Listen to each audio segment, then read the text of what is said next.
How's it going, everybody? I'm here with my new friend Gus Olds. He's with the Rider Movement, and I'm just going to let him go ahead and introduce himself and what he does, and we'll just go from there. My name's Gus Olds, as Carter just said, and I'm a equine strength and conditioning coach. I cut my teeth in a load of other sports, so I worked at the highest level with skiing, MMA, tennis, but my father was a horseman, so horses were always my passion, and I think it's kind of strange how you get led back to these places. Moved to the UK when I was about 14 years old and got into MMA, something which I believe you do a bit of on the side. Yeah, a little bit.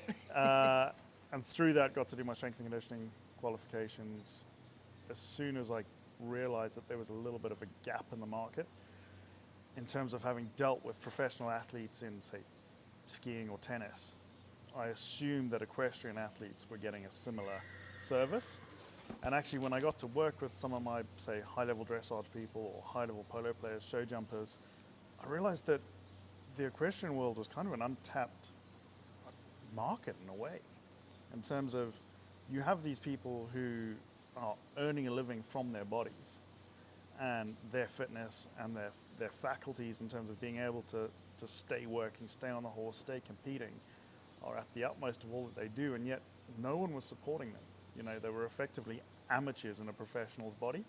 So I took it upon myself initially in the English disciplines to try and change that, and now increasingly in the Western disciplines. I was curious about that from the beginning as far as the gap of this type of service amongst, in my mind, I was thinking specifically Western-based performance horse disciplines. Yeah. Because coming from a cowboy culture or tradition, there's a lot of tough it up, suck it up, cowboy up type of lingo drilled in through generations of our sports. Yeah. And just before the sports, just guys working ranches and everything. And so I wondered how much, like if your service in the beginning, when you started crossing over from the English and the polo guys, starting to have conversations with guys in the Western discipline, if there was any kind of hesitation as far as like what you had to say or what you were saying you could do for them was like gimmicky, like if they were almost too tough guy or not arrogant about it or anything, but if there was that type of persona that I think is just kind of like subtly inherent in what we do. Yeah, I think that's an interesting one, because there certainly was an element of that, or is an element of that with some people, and I don't know if you found this with some of the conversations with, say, high performers that you've had, but there's kind of like this weird inverse U or bell curve, and it seems that no matter what the sport, you know, dressage or cutting, say, you know, opposite ends of the spectrum to a certain extent, the amateurs are really, really hungry because they want any information to improve. And then you have this kind of gray middle ground of people that are doing okay, and they tend to be the most resistant. You know, maybe because they're a bit insecure, maybe because they don't quite have that unconscious competence thing worked out, where they kind of think they know what they've got going on, but they don't yet realize that there might be holes in their game. And then you have like the really high level athletes who interestingly kind of have a similar attitude in a lot of ways to amateurs, in terms of, you know, say when I'm giving clinics, I'll say that I can give an amateur 20% and I can give a pro 2%, 5%. But actually, the 5% or the 2% you give those pros on a day-to-day level probably means more than the 20% you can give an amateur. So yes, there was that resistance, but the cool thing for me was actually how open-minded some of the top Western performers I've spoken to have been, and how hungry they are for information. And actually the opposite, I found them to be really, really open-minded and really welcoming of some of the stuff I had to say. That isn't, I guess, what my instinct would be initially, but that makes a lot of sense. I mean, because there's got to be a different train of thought that got them to that level. Right. And it's seeking out these little things. If I can make up 1% of something better by having a good sponsor and better equipment, if I can get this extra 5% by taking care of my body and being able to perform and work harder and longer and more precise, like those types of little things, and being conscious and looking for those is probably what allowed them to rise to the next level. Yeah, I think people certainly, and you listen to great coaches in any sport, and they talk a lot about humility, and I think people tend to want to pigeonhole that into humility being you've got to be good to other people, or you've got to remain humble in terms of where you've come from, that sort of thing. And for me, certainly that's a huge part of it. But what you find with a lot of these guys at the top of their game, or a lot of these girls at the top of their game, is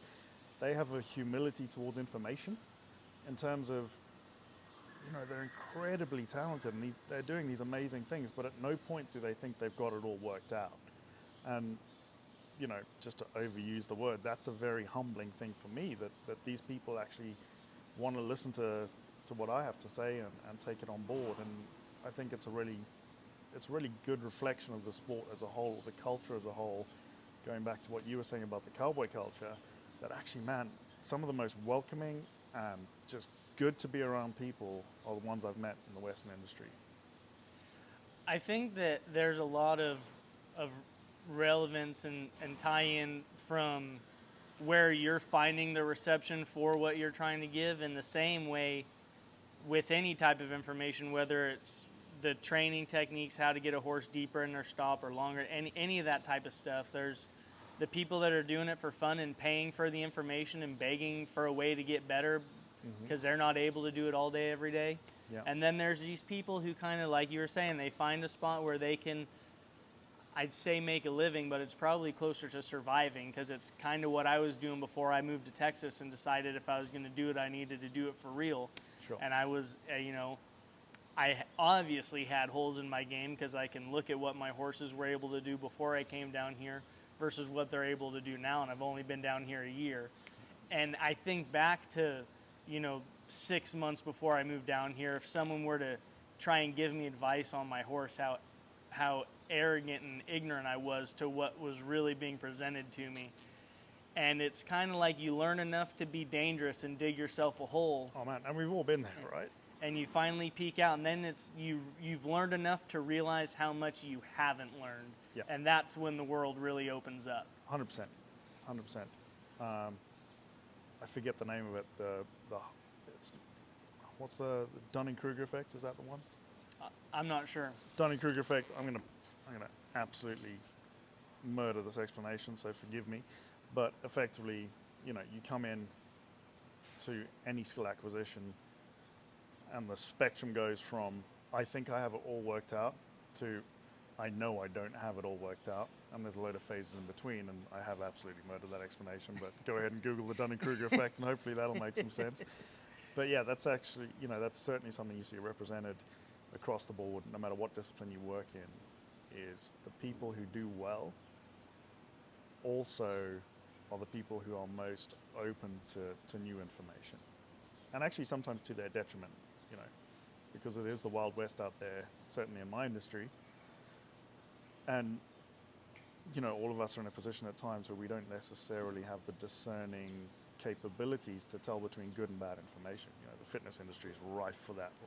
Yeah, I was going to say, I remember certain times where I'd start looking, I used to be quite a bit heavier, looking for ways to slim down, get back to previous conditions I knew my body could maintain, and type in how to lose 20 pounds, and you can scroll for hours. And I mean, how to decipher what is legitimate information. And I'm sure it's the same in any industry, but I mean,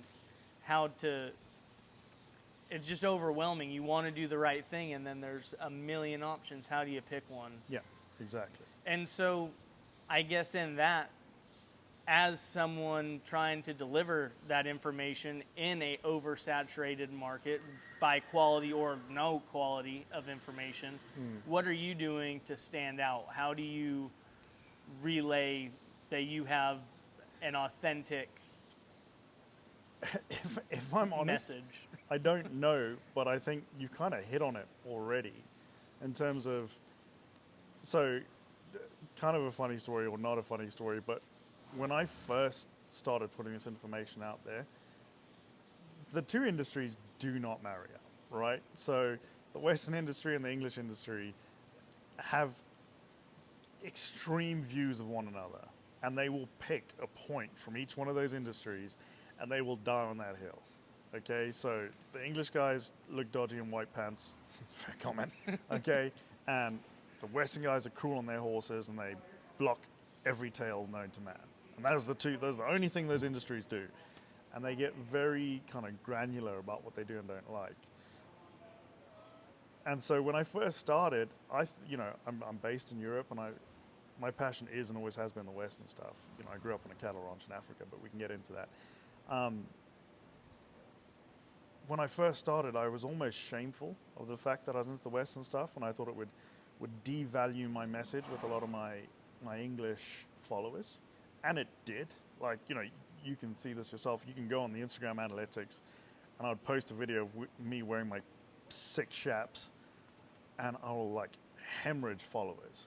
And I don't really care too much about the followership, but it's just a good indicator of what's resonating with the people that are following you at the time. And I think there and then, and Jules, my girlfriend, and I, and various of my friends, I was like, right, so, it's a very minor first world problem, but you come to kind of a question mark in terms of, do you keep doing what is authentic and what you actually believe in?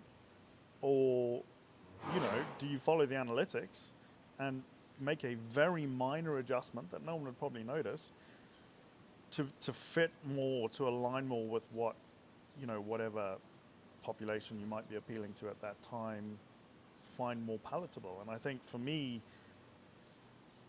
still now, what underpins my business and what I do is a sense of authenticity, but also values. I'm not going to change who I am to better fit an algorithm. And I think a very long-winded answer to your question is, I think what I do different is I've kind of stuck to that. I genuinely, the videos that I post are things I know work, that I've tested, and I'm not doing them for clicks, and it's not sexy, and it's not cool. It's basic strength and conditioning. But there seems to be a lack of that being sent to people in favor of things that look cooler or promise greater results. That's the other thing I kind of hit on in a big way is, if you want to ride better in 2 weeks, then don't come to me. Okay, I can make you ride better today, but riding better for the rest of your life, this is a long-term deal. Like, my minimum time commitment is 3 months, because that's how life works. Any idiot can give you something that makes you look or feel better for a couple of weeks. I'm looking for something that makes you feel better for life, and that's going to take some level of time, effort, and commitment. So I think what I'm doing different is I'm being boring, Carter. I think it's the difference. I don't think that this could be said enough. And like what you said, it's not sexy, it's nothing new, it's the basics. Yeah. And it's the same with training horses. When you put that foundation on a 2-year-old, yes, sir. Whenever there's a problem, go back to they're the basics and the foundation for a reason. They come first because they make the most amount of difference. And they will cover 99% of your problems. One of the basic instructions in anything, whether it's sailing a boat, parachuting, strength and conditioning, training horses, there's something in those building blocks. They are there at the bottom of the pyramid for a reason, because they have the most strength in them. Yes, sir. Yeah, and completely. I must remind myself of that 10 times a day. Oh man, it's the hardest thing for me with a horse, and dating a dressage rider doesn't help this. But teaching a horse to be soft, or a bit of shoulder in, or a bit of leg yield, or some of these gymnastics exercises that allow you to have a better quality of animal, or to isolate a joint to make a more complex movement better, they're boring as hell. I want to be out there stopping them and spinning them and doing all the cool stuff. But yeah, you just don't get to progress to the cool stuff unless you check the basics. And if you end up in some kind of weird parody of doing something cool, it's never as good as it coulda, woulda, shoulda been if you kind of nail basics in the first place. And riding, strength and conditioning, tennis, skiing, MMA, it's no different. So one thing that I've really been paying attention to, because this idea of really like falling in love with the foundation of horse training for me has been very, very relevant and on the front of my mind for the last month or so. I've really been going back and any holes I'm finding resistance, I'm going back and, okay, I might be riding an 8-year-old horse that's in the bridle, but if I was riding a 2-year-old in a snaffle, what would I expect to feel, or what would I want to feel, or what would I do to get rid of this resistance if I pretended this horse knows nothing? Mm-hmm. And what I notice is when I was riding some of these older horses, I was touching on the basics and getting them good enough for me to do a maneuver. And then what would happen is I'd do that maneuver once or twice, and then it would all fall apart again. Yeah. And I'd go back and touch on the basics just enough so I could get through the maneuver, instead of really putting in the time and focusing on that and getting it so solid they could not fail. Yeah. And then going to do the fun stuff. Do you find the translation into your industry with people following the regiment, now I feel a little bit better, and then throwing it to the wind and then coming back and saying, what the hell happened? Yeah, but I kind of like when people do that. You know, one of my things I say to people, and allow me to back this up, is I want them to feel, this is where I can't swear, but I want them to feel S word bad, okay? I want them to do the stuff they should be doing in terms of their pre-ride routine, which as far as I'm concerned is like brushing your teeth. It's got to be done. You know, no one loves brushing their teeth that I'm aware of.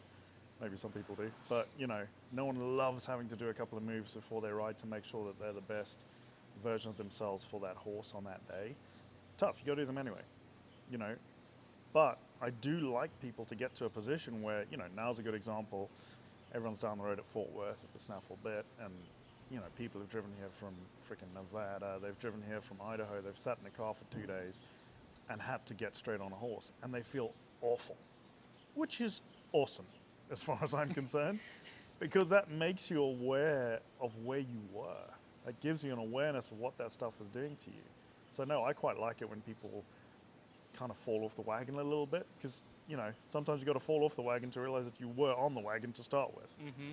You know.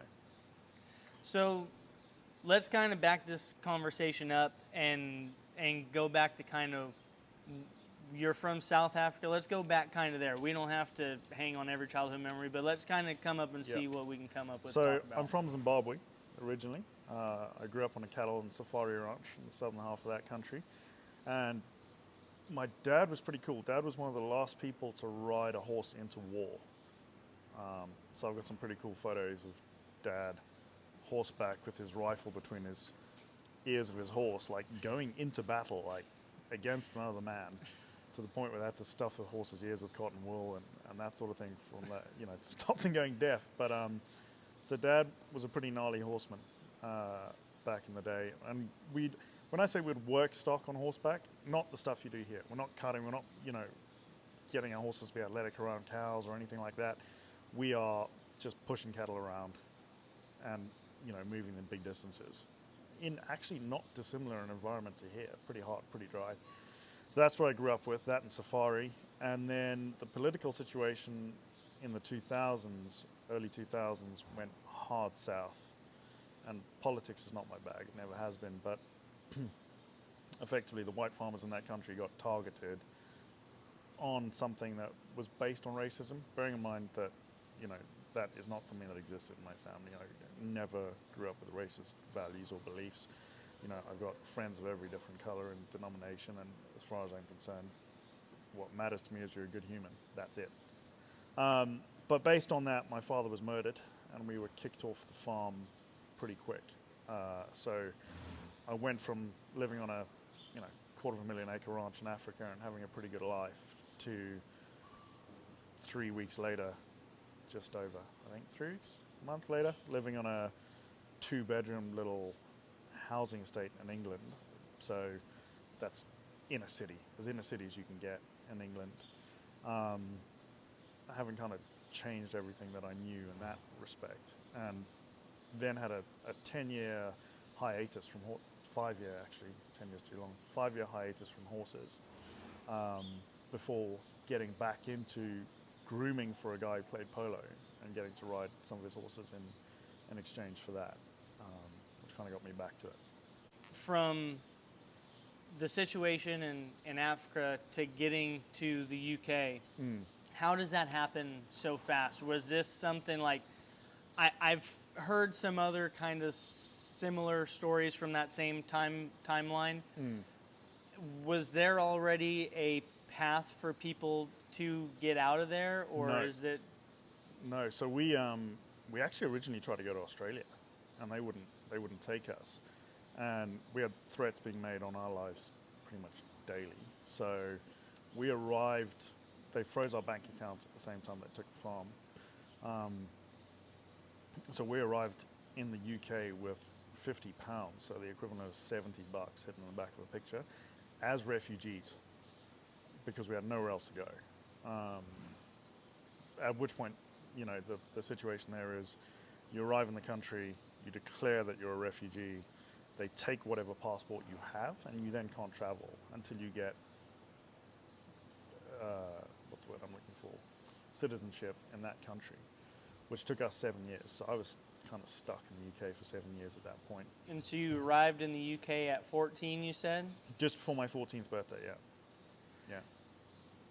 And so you get to the UK and you say you've got about 5 years, so you're around 18 or 19 before you kind of get back into the horses? Yeah.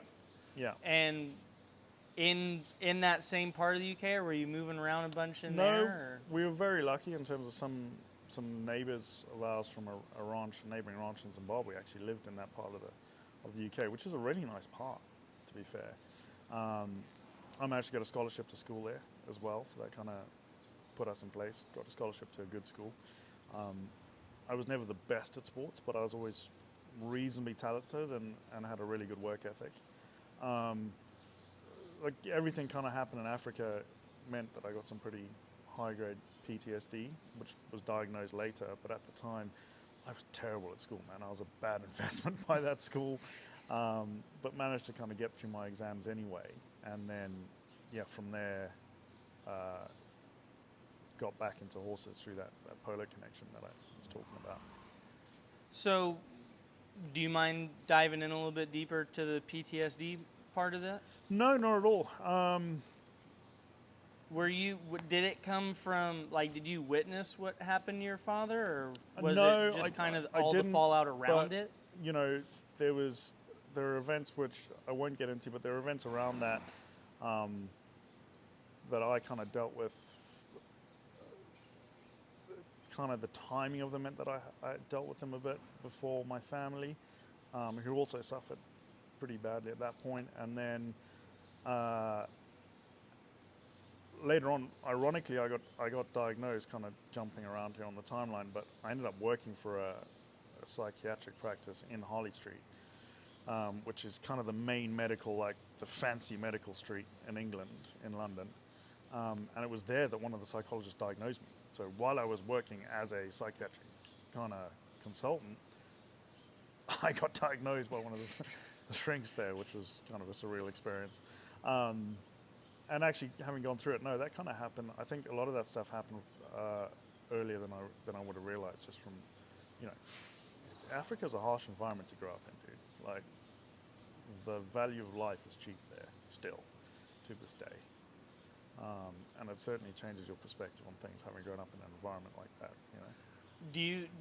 I guess it's hard to say at that moment, but were there, now that you're aware of it and have, I'm sure, gone in and to understand what that means and how it affects you, did you know there was something going on? Like, when you were younger, were there things that you could recognize? Or for sure. when you later were told that you had that, were you like, really? No, I mean, kind of having someone tell me that I had it was almost a relief, because there was so many, I think, and having listened to some of your podcasts, these are certainly things you could potentially identify with, but the most frustrating thing sometimes is having to deal with the fallout from yourself, Yeah. And there were times when, I'd come home to my mum and she'd be in tears, and I'd have, screwed the pooch on that one, and Mum, I would end up saying to her, like, it felt like someone else was driving the bus. That was the hardest bit for me.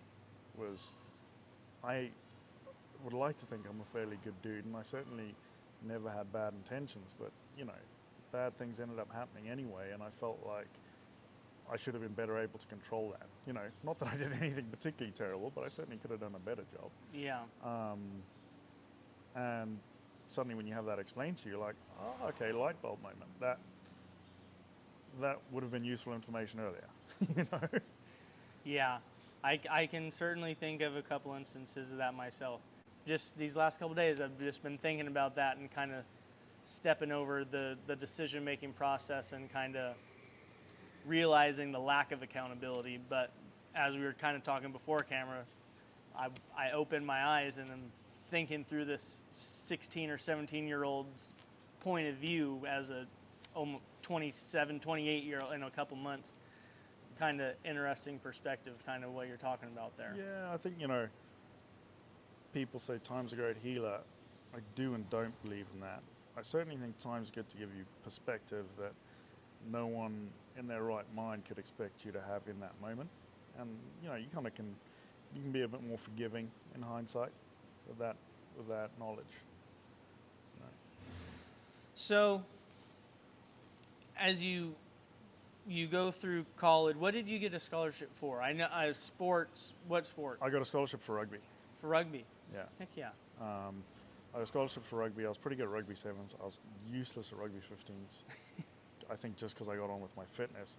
And then, full disclosure, you know, I was dealing with a kind of emotional milieu at home. And I reckon in my sixth form year, which would have been my last year of high school, I don't know what you call it here, I went to like 30% of my classes. And during that time, I got picked up by an MMA team. My coach always used to say that my special talent was blocking punches with my face. So, you know, but yeah, I got picked up by an MMA team and kind of got into that a bit. And yeah, I would have been to 30% of my lessons. I was lucky in that I always kind of suited exams. I could study and retain information for the 2 hours it took me to write it down on paper, and then never have it enter my brain ever again. So I managed to still get through that last year of high school. But yeah, the scholarship, you know, and that school, again, in retrospect, trying to be forgiving to yourself, but that school, I was a bad investment, man. They took me there for a sporting and academic scholarship, and I did pretty poorly on both fronts, which now as an adult, you can look back and be like, oh, okay, you know, there's reasons that could have happened, but, you know, again, accountability, I could have, would have, should have done better. Mm-hmm. You know? So, out of high school, where do you go? Or you think, like, do you have any idea what you want to be when you grow up, or? I know, basically, is the correct answer to that question. And ironically, I find myself in a position now where I lecture young trainers on this sort of thing, and, you know, it's that Wear Sunscreen song or whatever, where some of the most interesting people have no idea what they want to do when they grow up. Well, I hope, I pray I fit into that category now. But yeah, no, I left school with no idea what I wanted to do. I was on the fight team. I was enjoying that. It was a welcome distraction from everything. And the school I went to pressured you pretty well academically. They're like, you are going to do X, Y, and Z. So I ended up doing all the sciences and maths in my final year with a view to becoming a vet. I realized that was going to be like 5 years of vet school and then a year of work before I was really earning any money. And to be frank, at that stage, my family couldn't afford that. And so I decided not to do that, and I went and did a equine business management degree at a ag college down the road, where there was a good setup of, for like 250 years, Zimbabweans had been coming to that university. So I had a good connection to you know, some of the guys from home, and that was a pretty good period to settle and get things under my feet. So I did that degree, and as part of the fight team, there was a guy on the fight team who arranged for me to do my personal training degree, which was the first step into it, and I had a bit of an aptitude for that. Mm-hmm. And so from there, I went and did my strength and conditioning degree as my second degree. And were you fighting? Like, did you have any professional fights or amateur fights, or were you just training, or? Yeah, in MMA, I had like 3 professional bouts. I had a 2-1, and I was pretty decent at karate beforehand. So I was all African champ karate, and I had a decent record in that, but as you well understand as a jiu-jitsu guy, in the real world, karate means absolutely nothing. So that was a rude awakening when I got to the fight team, and yeah, I just think at that point I was very lucky because I had a good support structure in the fight team, and I had a good support structure in, some of the guys from home, and that kind of steadied the ship a bit, which was a opportune time for that to happen. So, as you got out of high school, post high school, you're still doing some of the MMA and Yep. looking in and starting some of your certifications for personal trainer and all that. What are you doing for money in that time? Were you making training enough people. from fighting, or? No, dude. I mean, you know this well better than anyone. You get paid like $250 for a weekend of getting punched in the face. Like, it was, as business plans go, it's a pretty sketchy one, unless you are the 0.001%. So I only did that for 2 years. Gotcha. And then passed that on. And by which point I was making pretty decent money from training. So I was the highest grossing trainer in my region the first year in business. And I think that was based on the fact that I was desperate. I would work 6 days a week from 5 a.m. to 9 p.m. and drive an hour and a half each way to get there. And I did that month on month on month. So it wasn't even talent, it was just time on the floor that got me there. So yeah, kind of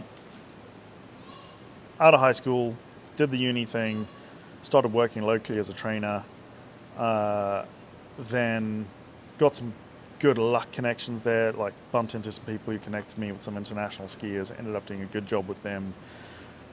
They then got me connected with some international tennis players, did a good job with them, started to gain some notoriety there, and then got picked up for this job in London where I ended up at that psychiatric practice that I alluded to before. And again, was making pretty good money in London. I hated the job though.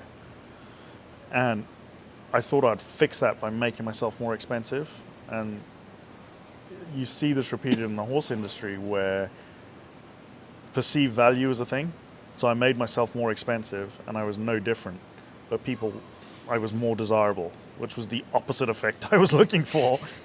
Because now not only are people willing to pay you more, but they're way harder to say no to, even though you're really unhappy doing what you're doing. And I grew up on a ranch in the middle of nowhere, kind of similar environment to this, and I found myself in the middle of London,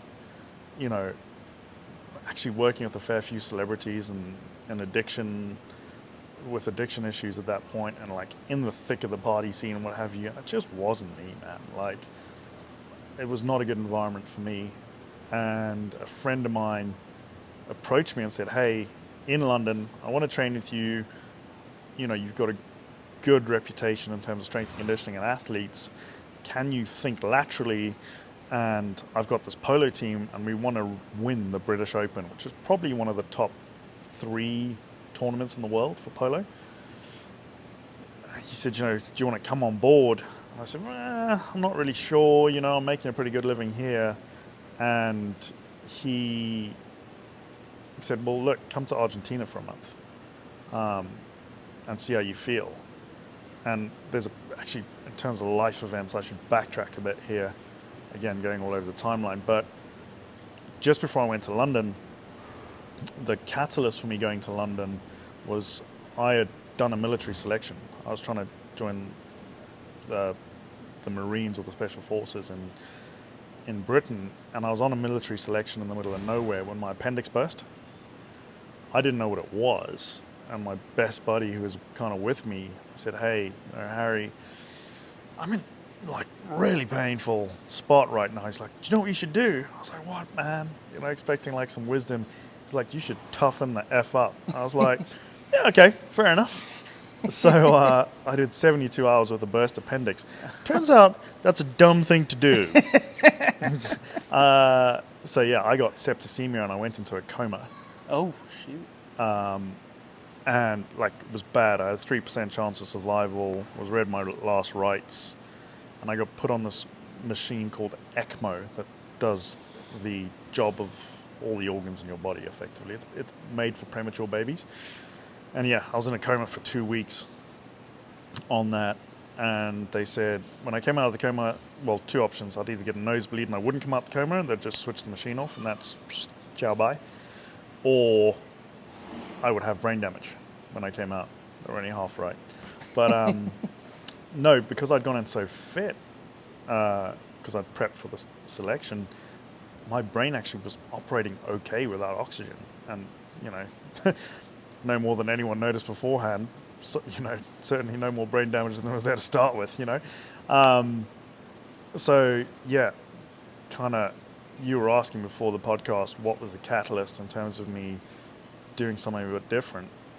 I literally, probably sounds a bit of a weird thing to say, but I do, so I'm going to say it. I remember dying. I remember what that kind of felt like. FYI, not bad. It's like when someone's run the bath to the perfect temperature and you're kind of like slumping into the bottom, except there's no bottom to the bath. And I remember that feeling, and it correlates, if I kind of talk to the doctors or whoever was present at the time, that correlates with the time when I was going, and they thought they were going to lose me. Anyway, side note. But I remember coming out of the coma, and the first thing is, news, interesting as hell when you've been asleep for 2 weeks. Who knew? Okay? That was the first thing. And secondly, it was kind of a gut check moment. I was like, what am I doing? Like, that could have been it. That was it. You know, that was your life, man. And at that point, I was like, right, I need to do something different. And I thought different, instead of going into the military, was going to London. And that was a big mistake. And well, not a mistake, it's just it wasn't the right path.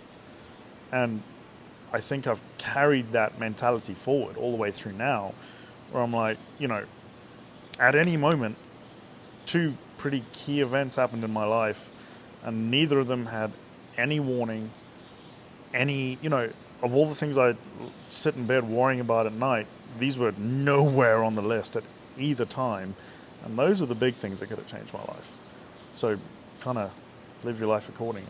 Yeah. You know, and I was at the stage when I was in London, coming back now.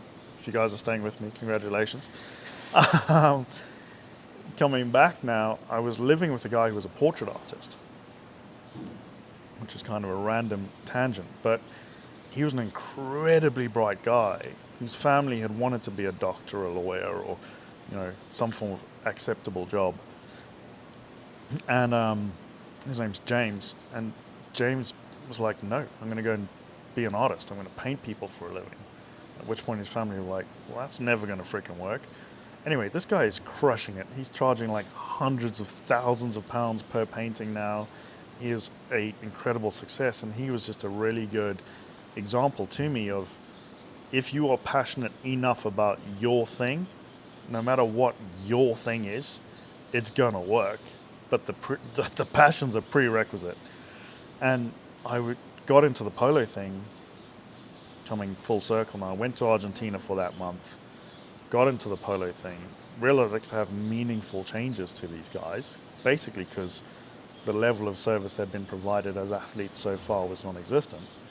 I'm like, okay, you know, this kind of marries my passions of my dad being a horseman and horsemanship and, you know, the horses in general, fitness, you know, and that was kind of the first little spark. I'm like, I wonder if there's a business here somewhere, you know, pretty unlikely that anyone's going to want this. It's pretty niche, but we'll see. And that, yeah, that was the start of it, was that trip to Argentina. So as you started wading off your previous clientele into the polo full time, were you full time for that one team, or did you manage for different teams, or how did that work? No, those first few years I was full time for one team. So I'd spend 7 months. How many people are on that team? 4. 4? Yeah. So I was speaking to a friend of mine in the cow horse the other day. Polo's the one sport I reckon cow horse guys would probably enjoy outside of cow horse. Because it is like full pelt. You need cojones to play it. You know, these guys are sending it. The level of horsemanship isn't necessarily where it should be in some of them, but in all horse sports you can say that. You know, it's always a spectrum. But no, I was full-time with the polo team, spending 7 months of the year in Argentina, and then 4 months of the year playing in England or Spain or France, Europe basically. And they would have a month off and we'd go again for a couple of years. And that was a great job. I worked for an amazing family and ended up winning the British Open, which kind of really gave me a boost to my career. You know, I was that trainer that worked with that team that had won that championship. And then I had 3 or 4 years on the bounce where we won a major championship with the teams I worked with, more from good luck than good management, but it certainly gave me a pretty good foothold in that sphere, you know. What was the jump from when you were being handed a paycheck to you were billing someone under your own name? What did that kind of transition look like to mess up this timeline even more? No, I mean, so the first time I qualified as a trainer was the hardest time to do that. And I think that plays into that, you know, confidence piece or imposter syndrome piece where I knew my intentions were good. I knew I'd done the work to be able to offer a good service. But did the person who was about to pay me know this? And so the first time you take a big block of cash from a client for a number of sessions or whatever it might be, that was kind of a gut check moment for me. And I think if you're a good person, what should happen there is you should immediately feel a responsibility to over-deliver, to pay them back double, tenfold what they've paid you. And I always felt that way, and I still do, you know, often to my detriment. Julesie's my girlfriend always gets at me for this because I get to the point now where I try and over-deliver too much, I think. Just because I genuinely like helping people, which kind of comes back to that authenticity piece. But getting back to your question, I'd kind of run through that already by the time I got to the end of working for a team or what have you, and actually asking asking people to pay you directly. And I knew I was doing a good job. You know, I speak to my athletes a lot in terms of sports psychology, and I can't remember who it was. It may have been like Belichick or like one of the big coaches over here, but you know, there's no substitute for confidence, and confidence comes from preparation. You know you've done everything you can, and you'll have to worry way less about your sports psychology. Go in underprepared, and you're going to have to worry about your sports psychology, and by rights, you probably should. And I kind of had that same attitude to business, or certainly working with clients or offering a service. If I went in there and I felt like I wasn't doing the best job I could, or I had better information I could or would have should have offered these people, then I was the wrong person for the job and I didn't deserve that paycheck anyway. So I always kind of went in there with the attitude like over-prepare, over-deliver, and then that piece kind of takes care of itself. That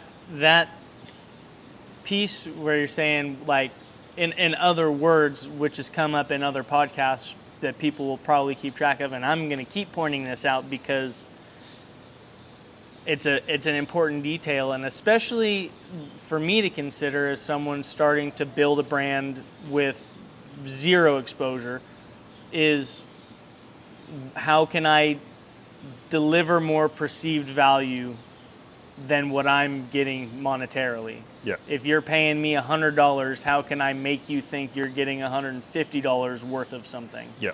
And that's something me and Monty talked about, Monty Button. Mm-hmm.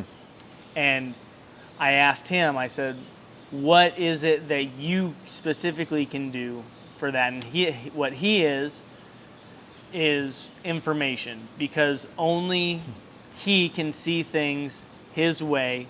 Only he can deliver a message to a horse his way and deliver that same setup for you to be successful when you step on behind him. And the clear communication, the willingness to put in the time with his clients and non-pros and things like that is what his version was. Yeah. And I can confirm already, because that you genuinely like helping people and that you give more value than what you're charging for, because I've seen you in the 2 hours I've been around you between today and before. You've had your hands on almost every person that's walked through here, and I'm pretty sure Cody and Emily are the only ones paying you. Yeah, I mean, going back to what you were saying about that perceived value piece. I think the other thing that I picked up from that artist, James, that I had the good fortune to live with, and I know that sounds like a weird source of inspiration, but he genuinely is it was a vocation. Like, no one was telling him to get up at 4:30 in the morning and pick his brush up. He did it because he genuinely wanted to be better. He genuinely had a passion for what he did. And I, without trying to sound like every old grumpy man ever, like, I think there's a lack of that today in a lot of the atypical jobs that get offered to young people, young men in particular. I'm going to stick my neck out and say that. But, I lecture a great deal to young trainers or young coaches on this. And I think the big thing is, have the courage to try and do something different. But check yourself first to make sure that that something different is something that you genuinely care about, that you genuinely have a love for. Because unless you do, you may as well just take the money and go work for a bank somewhere, or something like that. I can only imagine that. How long did you live with that artist? 3 years. That's a pretty good amount of time, and to be influenced by someone. And can you think back to, he had to break a mold from what his parents wanted to do, to be the doctor, the lawyer, these typical jobs where parents want you to be successful. There's security, there's retirement, there's benefits, all this stuff. And he said, scratch that. Yep. I have something that I like, that I know I have a talent for, something that I know I can put the time and effort in and be successful and go on for it. Or maybe he didn't know that, but he was going to try it anyways. But he had to break the mold. He had to step out of the bread line of everybody going to their 9 to 5, and he said, I'm going to go wander through this orchard over here, and I'm going to pick my own food. Yeah. The type of, the train of thought that a guy like that has compared to someone who goes through school for 12 years and then off to college and another structured setting. Like, what type of, like, did he give you any, just from being around him, like a different way of thinking that helped you stepping out in this type of like entrepreneurial path? Yeah, absolutely. And I'll kind of go one further on that in terms of, he, as an artist, had the exact same way of thinking now as my top car horse guy does, who has the exact same way of thinking as the billionaire that owns the polo team does, who has the exact same way of thinking as like the world #1 freaking downhill skier does. As in, all of these successful people have a few traits in common. The first one is genuine self-belief. And when I say genuine self-belief, not the sort of self-belief where they're walking around the barn and telling everyone how good they are. They're just doing stuff.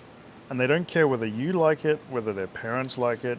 In some instances, whether their spouse likes it. They know what they have, at their disposal, and they're going to do it. So that's the first thing. The second thing, all of them have an edge to them. And that doesn't mean they're a bad person, but they have a willingness to prioritize important things at important times over other things that in some instances have a cost to them, short term. And then, the third thing is they're genuinely passionate about what they do, like, it's something that I wish I was better at, but certainly the wealthy individuals I've got to hang around that I admire, not for wealth, but for work ethic, who own these polo teams and the like, they genuinely get a buzz out of playing the markets. They're up early on pleasure, not on pain or on threat of anything else. They do it because they enjoy it. And, the same applies to the guys who work, the artist, the horseman, whoever it might be. It's fostering early on a love of the thing. Because I'm not sure it works otherwise, I feel bad for the people listening because we are just been jumping all over the place. But what you just said kind of brings me back to the very beginning of this conversation, where we're talking about being authentic and genuine in what you're doing. Mm-hmm. And that ties back in to be able to maintain a passion for something. When in the beginning you were talking about kind of the break-in followers from your English followers, when you had some of your Western influence stuff in there, people are unsubscribing, unfollowing, whatever. You could have started to shade that stuff away and hit it and kind of gone around, and maybe you would have gained more traction in the beginning and sustained that traction perhaps. But you would have had an internal now chore of avoiding yourself, basically. Yeah. Whereas you said, I'm going to be genuine to who I am. I'm going to keep being able to enjoy it. And maybe it's going to make me smaller in the beginning, but I'm going to grow into an audience that I can maintain because I don't have to watch my step. Yeah. I just have to walk the path I'm already naturally on. Yeah. And I think a lot of that is, and again, this is something, the long-term plan is actually trying to move to America. So, having built a business in the UK, are you willing to embrace the suck long enough to get the reward at the end of it? And I think the same thing happens with that. Initially you're going to lose some followers, or you're going to piss some people off, or whatever it might be, but you've got to kind of be able to absorb those hits in the hope that you have something greater to aspire to. And again, going back to kind of some of these people that I've been lucky enough to hang around, all of them have walked that path at some time. So James, the artist, lived in an attic that he couldn't stand up in for 2 years. So he literally had to crawl around in this attic and swept floors in the cafe. But now he's incredibly successful because he had that drive, he had that motivation, he stuck to it. And I think, going back to the authenticity thing, is it worth running to catch a bus that you don't want to be on when it gets to its destination, in that sense? I think you've got to know which bus you want to be on before you run to catch it. That's a terrible analogy, but hopefully you get what I mean, right? So, were there any times where you said, I don't want to do this anymore? Like, did you ever think that you got on the wrong bus? Or challenges to where you thought, man, it's the right bus, but I don't know if I'm going to be fast enough to catch it? I think in reverse, even now, I ask myself if I'm on the right bus. I think that's a natural part of having a way of earning a living that's different from other people. I'm sure, it must happen a lot with some of the horse trainers I know. It must happen a lot with some of the cowboys I know. There's got to be times you check yourself. I just think it's a ratio thing. Say 70% of the time you're pretty happy with what you're doing. That's a pretty good ratio. 30% of the time it might suck. It's still better than a lot of people. And then also just realizing when you were on the wrong bus. When I was on the grind in London and I had a great job and, was earning good money and all the rest, ostensibly you're on the right bus, but you're the only person who knows that you're not. And I think, it takes courage to jump off that. I heard a quote once that said, most men live lives of quiet desperation. And it kind of resonated with me a little bit. I could have gone on for the next 30, 40 years working in London and had a very normal and happy life, but I knew I wasn't happy. And I think it's a gut check moment. It takes balls at that point to be like, I'm not happy. This is not what life's about. It helps if you've been in a coma where you've nearly died. Change direction, How do you convince yourself in moments like that? Like, this is something that I struggle with all the time. Like, when I decided to quit the ranch job and move halfway across the country with a 6-month-old son and drag my wife and child out here for my dream, and to balance the choices of the sacrifices I required of them for me to find my own self-fulfillment. But what the decision came down to for me was, do I want to... The way that I live my life is going to be represented, hopefully, in the way my son lives his. Would I want my son to go into a realm of complete sacrifice of self for those around him for some sort of false nobility. I could have gone back to construction or fought fire, all these other things I've done, made money, had security, been near family. But I'd have been fucking miserable, to put it, just to call a spade a spade. I would not be happy doing anything other than cattle and horses. Yeah. In whatever realm I may go back to cattle, I may dive deeper into horses, I don't know. But it will have something to do with that. Yeah.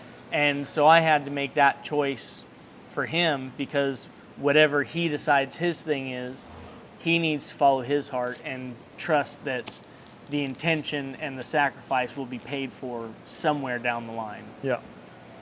When you make those choices, moving, different job, leaving the practice and having the security and the money to go to the polo team, to mix back in the things that you feel genuinely passionate about, and other changes that you're looking at now, like what are some of those balances and some of those checks that you have to find to make that decision for you? I think the first thing is, and my mum is, like, as far as I'm concerned, one of the greatest humans on the planet. She has gone through more adversity in her 5'2" frame than most humans could ever bear. So my mum is awesome. But early on in our kind of adult relationship, my mum and I talked about the fact that she was so unselfish that she was selfish. So, throwaway example, she came to stay in my house in the winter. My mum's disabled. Her circulation, she's paralyzed from the waist down, so her circulation to her legs isn't good. I have heating in my house. It's no big issue to turn the heating on. It's not a big thing. But my mum was so worried about my heating bill that she didn't tell me that her legs were getting cold. And this ended up with her getting chilblains on her legs and me having to take her to hospital.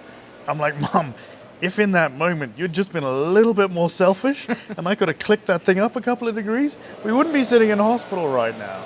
You know, and that's a stupid analogy, but in terms of unselfish selfishness, when you have people that rely on you, you have a responsibility to those people to make sure that you're in a good enough state to be relied upon. And that's something that sits with me a lot, both in terms of, you know, everything from the PTSD side of things to the move potentially to America to things I do today in business. You know, I want to be a reliable human. And part of that is making sure that you yourself are in a good enough state to be relied upon. And some of that is going to come from servicing the needs that you have to make sure that you're not a dick. You know?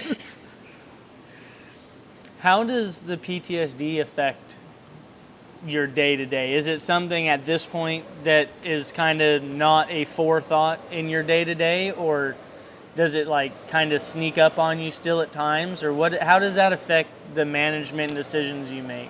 Look, I think I have a constant battle in my head, not just with the PTSD, with training, with workload, with whatever it may be, and it is, am I being a pussy? Because I know I can be.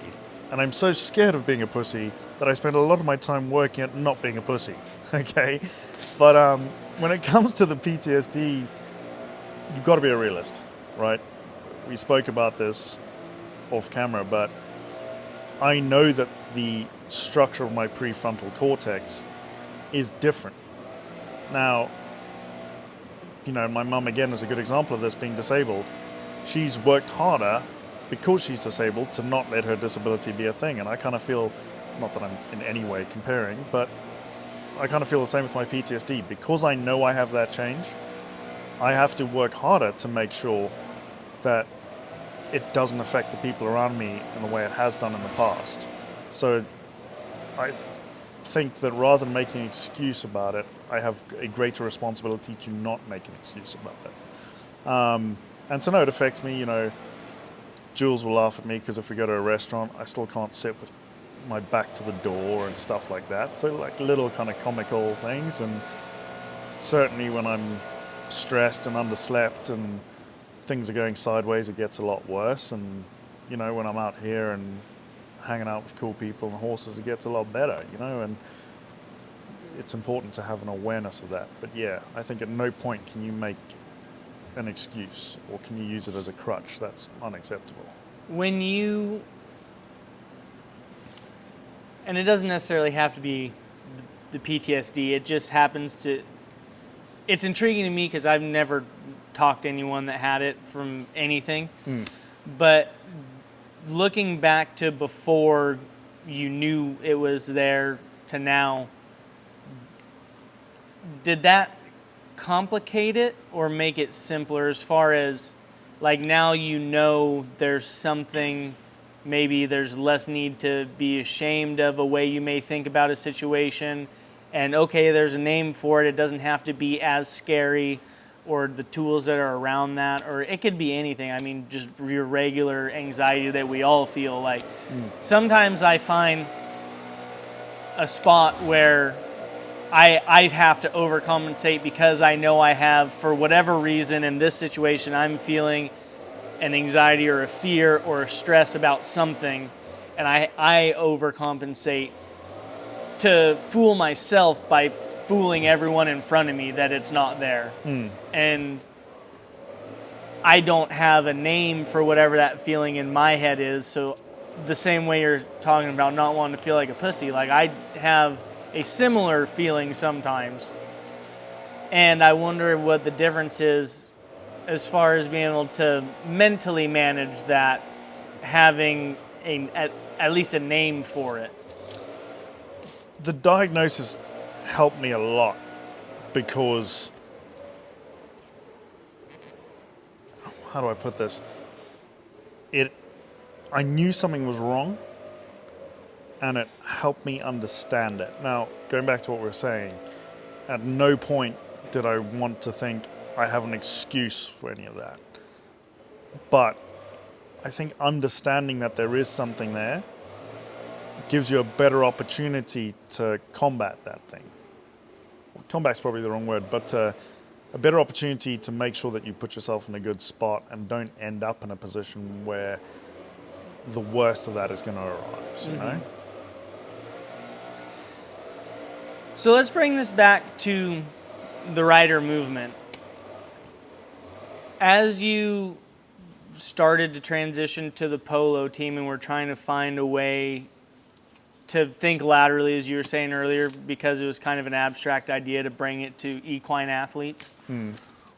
How much did your program change for them, or compared to the skiers or the tennis players or just the general public? Was there something different about people being horseback where you were noticing different tendencies or trends across the board? Yeah, definitely. And I think the biggest thing for me, and this took me a while to work out. I'd love to pretend I was like, yeah, it instantly came to me in a moment of brilliance. It didn't. It took me like 10 freaking years. Okay? But the biggest thing that came to me was ground reaction force. So I am a geek for physics. I love this stuff. But pretty much every other sport, the only other ones I can think of that don't have a huge amount of ground reaction force are like motorbike and bicycle sports. Your navicular, your tibia, your femur, every bone in your body is designed to respond to ground reaction force.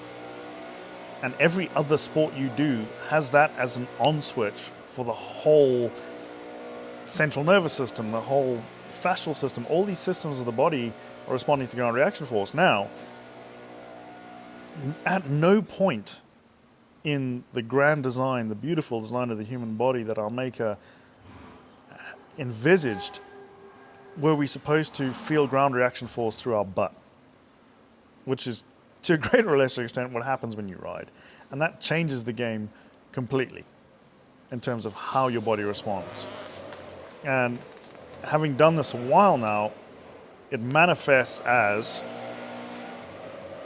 riding initially makes you better at riding and then makes you worse at stuff off the horse, like walking, running, driving, putting your leg into a stirrup, which in turn starts to make you worse at riding.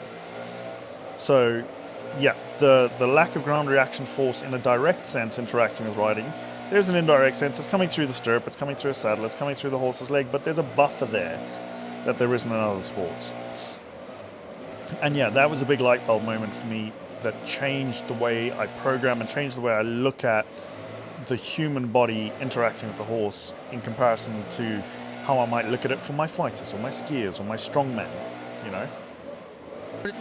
From your polo to an English rider to a cutter or a roper or a cow horse, Yeah. is riding a horse affecting the body the same, or just the discipline?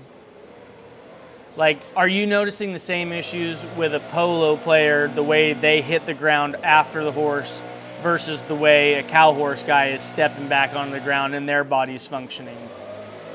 Broad strokes, yeah. Like, if everyone listening to this YouTubed how to do a couch stretch, they would ride 70% better and have 50, 60, 70, 80% less back pain. Just hold the couch stretch properly, 60 seconds per side. I bet you're a better rider because of what that lack of ground reaction force and how you're suspending the weight of the leg from its origin in the lower back does to you. So yeah, if everyone listening to it just did that, that's a commonality. Then outside of that, no, you have sport-specific adaptations that you're going to need for different disciplines. So the cow horse or the cutting in particular, you need a lateral stability through your torso so that you're not blocking that horse's shoulder as it comes through on a turn. You need a symmetry in your hips so that you're not kicking the horse's hip out in a stop. That is going to be different from other sports, for sure. And that's kind of the cool bit for me, is working that out as I get into new horse sports. And then coming full circle, like I went and worked with some pretty cool lady ropers down in Abilene, and they were telling me the position they needed to be a stable throwing platform, and the exact position that they described to me is the position that I'm trying to get my top level dressage riders into, in terms of perfectly level in the shoulder, shoulder hip heel stacked, completely balanced in the stirrup, so that they have a stable platform to take the variability out of what they're trying to do. And that's kind of my key thought process with any of these sports. Is the other thing with horse sports, polo, cow horse, dressage, roping, there are so many other variables. And that's for me what makes cow horse the coolest, is because not only do you have yourself, your horse, but you also have the cow, and that can do anything at any time. It's like the hot crazy matrix. It can appear anywhere at any time, right? So my job as a coach is to take the variables out of everything that I can to make sure that the things that are constantly variable play in as little as possible.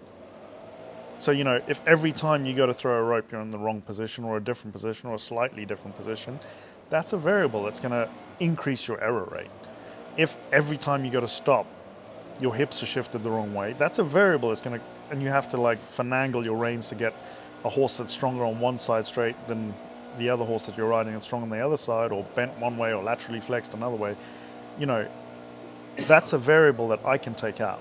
And that's my role in these high performers, is to make sure that you are as well adapted as possible to your sport so that you can concentrate on the variables that we can't control.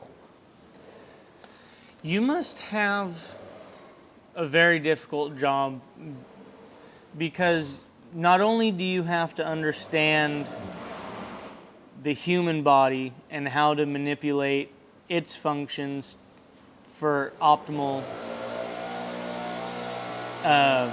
performance. I don't know why I lost that one. That's right.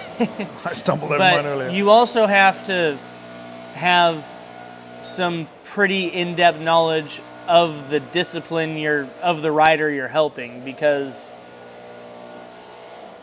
like you're talking earlier about the lateral support to get out of a horse's shoulders, out of the way of a horse's shoulders. So you couldn't support a rider's body in the cutting if you didn't understand with some amount of depth of knowledge of what they're trying to accomplish. Yeah. As like instead of just jumping from left to right, like where they need to put the pressure in the back of their seat, in their heel to push a horse across a cow there. Yeah. So is that another benefit that keeps you coming back and wanting to grow your interest with these Western disciplines? Yeah, hell yeah. Because it forces you to learn that as well. Absolutely. You know, the learning part for me is what keeps the love in it for me. You know, over time I'm transitioning out of polo because I feel like, you know, you can always learn. And the point at which you turn around and say, I have nothing less to learn, you clearly have a lot more to learn. But I feel like I've learned a lot from polo, and kind of that learning rate has decreased. I still learn, but it's decreased. Whereas in these sports that I'm new to, that's what is exciting to me. So yeah, I love that. And also kind of working out how God's plans worked out for all of us, or what it might be. I grew up riding the Son of a Horseman, and then into a strength and conditioning degree. And going back to what you were saying earlier, I think any of the sports I've prepped people for, you know, I ski a bit, I've played tennis badly a lot, you know, but I don't really need to understand or have done that sport to train those people. I can look at the movement patterns required by the body, and I can program for you with a pretty high degree of accuracy. The same cannot be said of horse sports. And, you know, thankfully, I've got some very brave or very stupid friends who let me try this stuff. You know, I get to ride some pretty nice horses, some pretty nice cow horses through friends of ours, the Stices up in Idaho, who, you know, they have their horses with clay erosion. He let me go down the fence on a couple and that sort of thing. And, you know, it was the highlight of my life so far. But no, you know, it was an awesome time, but I've got to feel it. And, you know, I got to spend some time down at the Dow's Ranch in Nevada with Nick Dow's, and he's kind of talked to me about some of the body positions he's looking for on some of his horses and some of the cues he's giving them, and I get to feel it, you know, and that for me is awesome. It opens my eyes as to I'm 80% there, but I'm never 100% there until I feel it. And then once you feel it, you're like, okay, wow, that's just completely changed my mind in terms of how I think about the structures of a body and the structures of the body for that discipline, you know. So yeah, that's part of the love of it, is getting to do some of the stuff, you know. Do you have any role in, like, the people that are coming behind you? Like, I don't really know how many people are doing what you do equine related. Yeah. So, like, say as you left the polo team, or are trying to, or whatever that looks like, are you also, like, are you in the front of a pack that's coming? Like, do you think that this niche audience that you're trying to appeal to is growing? And I hope so. You know, it's something I talk about a lot with people. I'm very free and open with my information, in the sincere hope that there's someone better than me that's trying to do the same thing. You know, it's such a cliche, but I believe it 100%. Iron sharpens iron. And I was one of the first into polo in terms of the strength and conditioning side of things. Certainly the way I do it, where we rely a fair bit on resistance exercise and strengthening you in different planes of motion. And there was a lot of resistance to that when I first got there, and now that's the way everyone does it. I'm not saying that's because I did it. I'm just saying that that was good strength and conditioning, and now good strength and conditioning is caught up with that sport. And it was the same in the dressage. You know, I remember when I first started to warm people up for dressage, and they used to hide me in the back of the truck so that no one saw them warming up, because it was such a taboo thing to do. Whereas now everyone does it. Everyone has a trainer or someone that's warming up. And so far in the Western disciplines, you're seeing it more in the rodeo disciplines. You know, Stetson Lawrence and a few of the others are out there, and they're very open about their training, but less so in kind of the more, you know, the cow horse, the cutting, that sort of thing. You don't see it as much, certainly not that I'm aware of.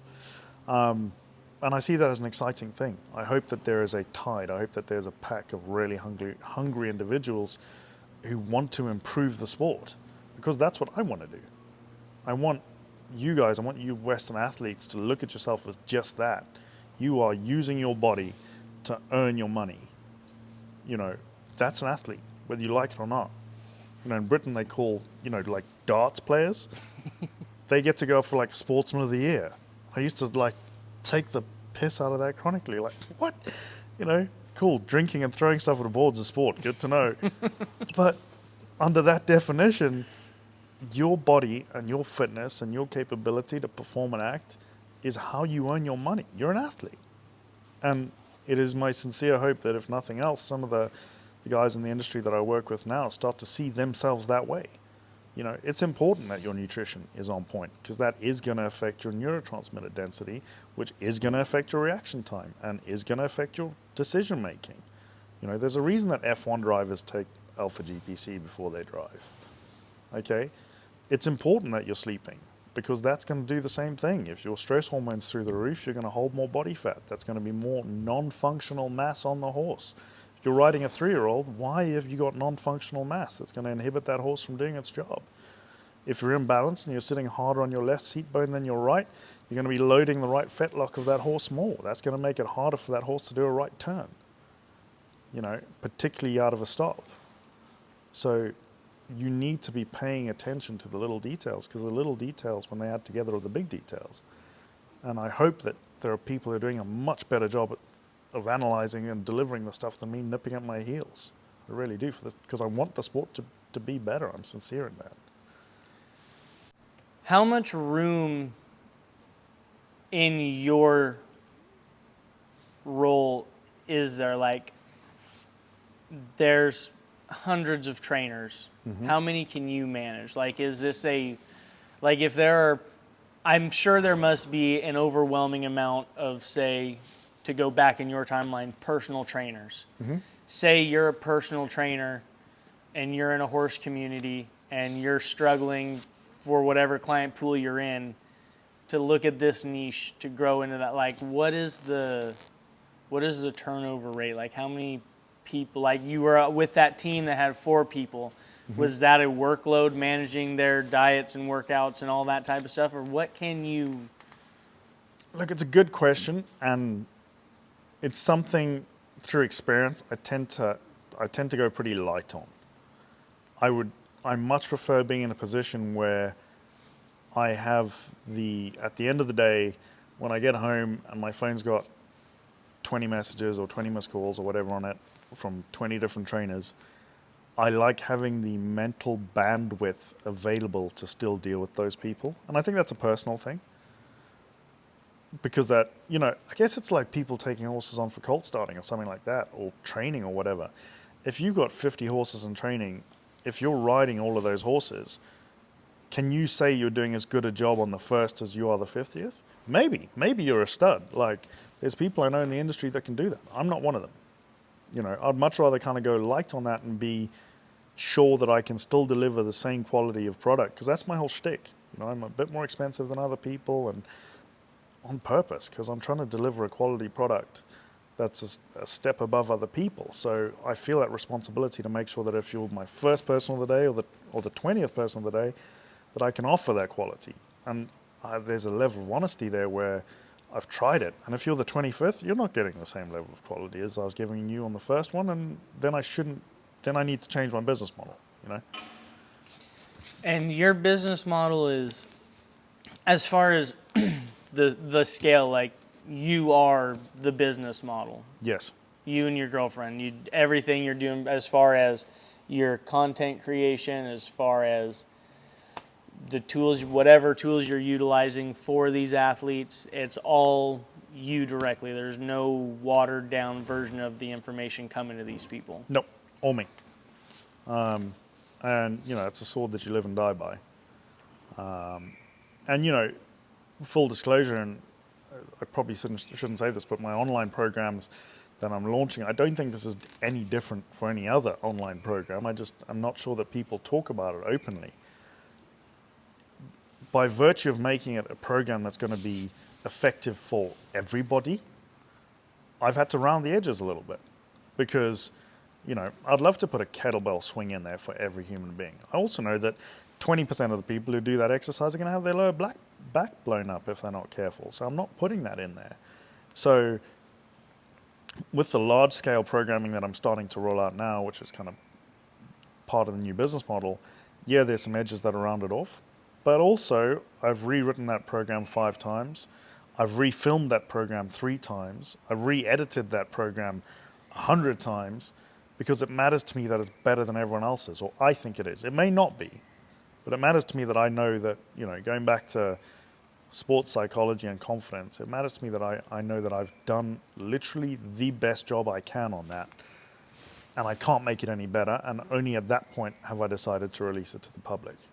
And it matters to me that I'm authentic and honest. And, it's a program for everyone. So it's not going to have, exercises in there that are going to be perfect across, the minute details of every person's central nervous system or, biomechanical setup. But it's still going to be a lot better than anyone else's. And then going back to what you're saying in terms of the people I work with directly, like your boss, for example, Cody, those are the people I can put in that individual variance, but there's only so much of that you can do.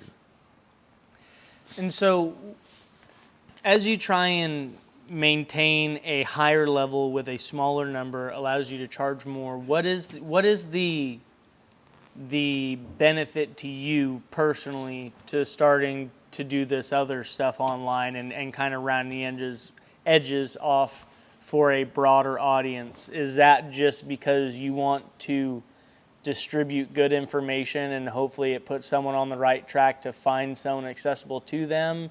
Is like what motivated you to do that? Look, at the risk of sounding like a dick, I looked at everybody else's stuff and it was kind of equestrian light. There seems to be this ethos among a lot of trainers in the equine sphere where because you're a rider instead of an NFL lineman, you need less conditioning or less strength. When actually, do you need to be bench pressing 300 pounds as a rider? No. Do you need to have obliques that are trucks if you're a cutter and you're going to do your job right? Yes. So this equestrian light approach isn't going to work. And I wanted to put something out there that was good, because 90% of the programs you see out there, and by virtue of the fact that they're aimed at equestrians, are BS. Most equestrians would probably be better off downloading a generic, bodybuilding program or something than they would do downloading a specific equestrian program, because of that, watering down of the content for equestrians. Because I think a lot of these people don't understand or haven't studied in minute detail the forces that are being put through a body, that are being put through a spine. Like, you look at those guys in the snaffle bit, or the world's greatest, hitting going down the fence and hitting a turn on a cow. That is ungodly amounts of energy that has been sent through a system that it has to absorb. And that is no less of an athletic feat than, it's different in terms of the mechanics of it, but it's no less of an athletic feat than absorbing a contact in a contact exercise, or absorbing a hip throw in jiu-jitsu, or whatever it might be. It's different, but it's no less of a feat. And it mattered to me that these people were being catered for. Where does the drive and discipline come from? Because when we were first texting about trying to set this up, and I sent you that picture back, and I said, I can tell from the second you walked in, the way you walked, I could tell that you were an intense motherfucker, that you were... Get that a lot. That's what I saw. You scared the shit out of me, because I saw your girlfriend come in, and I waved, and then you came fucking marching in and said hi to me and started walking up and introducing me. I was like, I like this guy's energy. He's direct. There was no hesitation. Should I wait to go up and shake this guy's hand? With that, the second you made eye contact, you walked straight up, you shook every hand. There was a power around your presence that I really liked. And you don't see it in a lot of people. You see a lot of people try and have it, but they don't. And I wonder if that's something you've ever examined about yourself and where that came from. I don't know if I've ever examined it. That's kind of you to say, but I don't know if I've ever examined it. If I'm honest, I think a lot of that just comes from having to, by virtue of not having had a father around, I had to make my own way in the world pretty early. And I think when you have that gift, in a way, thrust upon you, you realize in pretty short order that the opposite isn't a very good strategy. You know, I can't stand ambiguity. I can't stand awkwardness.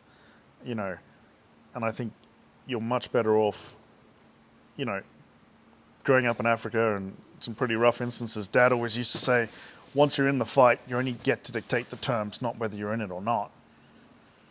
And I've kind of, you know, yeah, dictate the terms in that sense, you know, like in a public space or in what you do, have confidence in it, you know, or don't have confidence in it, but you get to dictate which terms apply to you at that given time. And it's kind of a self-rewarding strategy. The more confidence you have in a certain situation, and you know, like the feedback you've given me here, thank you for that. You know, the feedback you receive from people kind of reaffirms that strategy more and more, and it's easier to do, you know. I'll be honest, I know I have more questions. They're just not coming to me right now. And I know that if we end it, I'm going to come up with 100 more the second we turn the camera off.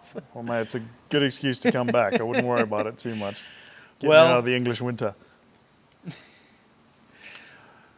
What, why don't you go ahead and plug all your stuff, where people can find you, all that type of stuff. Sure. I'm TheRiderMovement on Instagram and TheRiderMove.com online.